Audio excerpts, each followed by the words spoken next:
Hey y'all, it's me, Selena Hope, and today I wanted to let you guys in on a little thing about me when it comes to my writing journey as an author. For the past year or so, I've relied on journals to write down any book ideas. I don't know, I never thought to do that before in my younger years, but as I've grown as an author, I've taken to having a journal for book ideas. Like, I call it my book diary, where I write book ideas I have as I write write my story. I mean, I write it in advance of, like, before I'm going to actually write the story. I write the plot points, I write the characters, and, like, kind of trying to get into their heads so I can write it out. I can write it down, and then as I'm writing the story, I go back to my notes and say, oh, this character believes like this. This character thinks like this.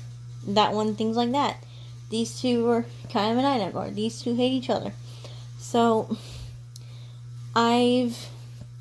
I don't know how common this is or not, but I figured I'd make a video on it just so, if an author is just, like, curious about how to go about book ideas and how to save them, um, maybe this video will help them. And they can poke into my brain a little bit. I'm not going to show you my notes because like I said, I call this my book diary or book journal, whatever you want to call it. It's it's like a diary that of yours. Like, if you kept a diary of, like, your inner thoughts and feelings, you don't want that shared or read.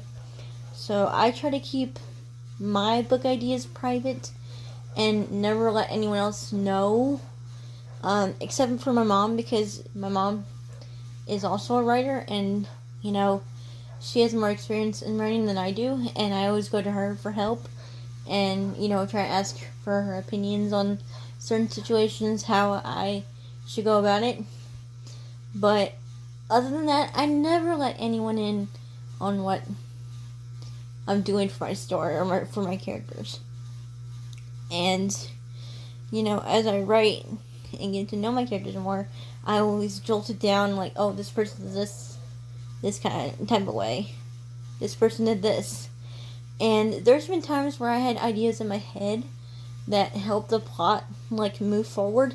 Like, just the other night, I kid you not, I finished my book that I'm currently writing right now. It's just in the editing stage where I need to go back on it and read it and fix anything or add anything.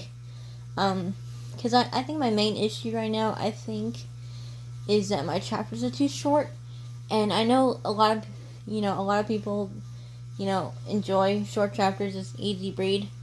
But I think they're just too short for my taste, personally. And I don't want any reader to dislike that. I don't want them to think I'm rushing into the story or whatnot. So I'm really trying to go back and, add or change things I need to change for the story to flow well, for the characters to flow well, for the story to be entertaining enough.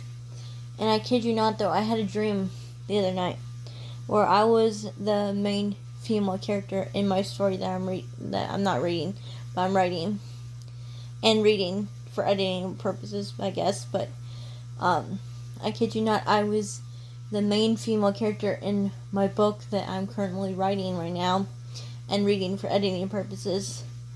And there was a line that the male character said, and I woke up the next day and I'm like, oh my god, I have to add that because it's just so cool.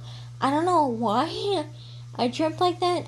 It reminded me of, like, when I heard about Stephenie Meyer having a dream about Twilight, and that's what inspired her to write it.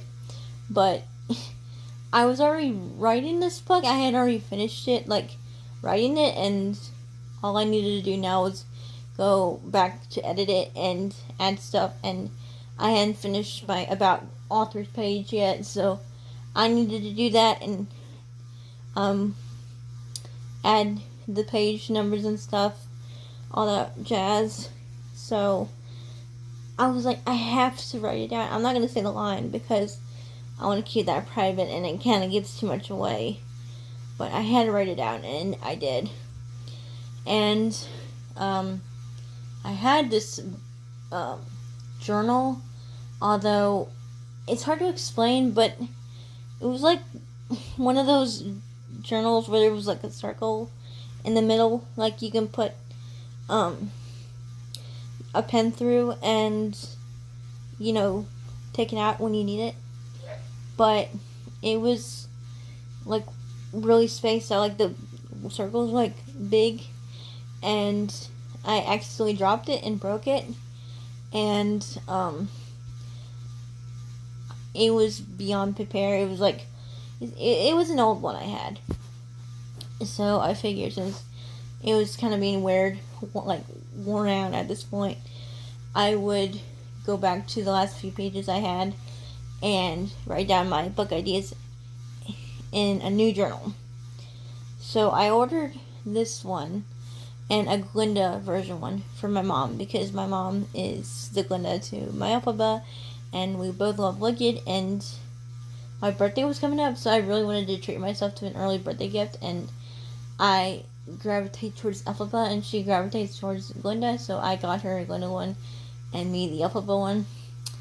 And I just decided to use this journal as an author's diary for me so that I can write down whatever ideas I have and also structure the story ahead of time before I write a story so I know what to remember and remind myself, because, you know, in case, you know, there's writer's block and I don't know what to do and I need to take a break or whatever, when I go back to the story, I can go back to my notes and think to myself, oh, yeah, that's what's going on. And I just really love this notebook. I love the vibe, the purple and black and green. Only thing I wasn't crazy about was when I opened it and then you got to write out your name, like property of. I think the page was a bit too dark. You can barely see my handwriting. But other than that, I really think this journal is really pretty. I love the fact that it has a bookmark attached to it, so I know like where to go back to, like which page exactly to go back to. And I think the Create Your Magic thing in the notebook is really cute, and it's like create your own magic, like create your own like book magic, and that's how I saw it as. And I figured instead of making this journal like a personal journal, like a diary, it seemed better to make this an author's diary, because like we could start out as a novel, so it kind of just felt fitting to me. And I already have a diary, and I didn't want to just, and I haven't used it completely yet, so it's like, you know, I don't want to have two diaries. So I would rather have a personal diary and then use my Elphaba one as a author's diary. So,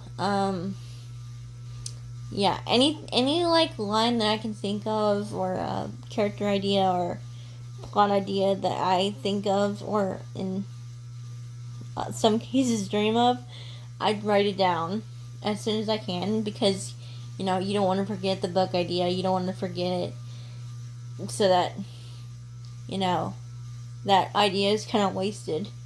Because there have been times where over the years I had a book idea or like a character idea, and I completely forgot what I was gonna, like, how I was gonna do it or write it, and I couldn't stop like kicking myself in the foot, like, dang it, Selena, you should have written this down in like your notepad ad or something. App. What did I say? Notepad ad. I meant notepad app. Or write it on a piece of paper for the night and, you know, keep it until you're done with it. But, you know, I figured having a diary, like a author's diary, like a notebook dedicated to just book ideas, I think that's been the best case scenario for me. It's helped me with my writing when it comes to like ideas and stuff. And I think it's just all around like a way to keep things organized when it comes to like book ideas. 'Cause I have a few book ideas besides the one I'm writing, and I've been writing all those down beside the current write I'm doing. So it's just been helpful to like keep all that together, and you know, I'm gonna be sad when it fills up and I can't write anything else anymore. But I can always just order another alphabet notebook and call it a day. But yeah, I hope this helps, and I hope I can help anyone have this idea. Alright, bye guys. God bless.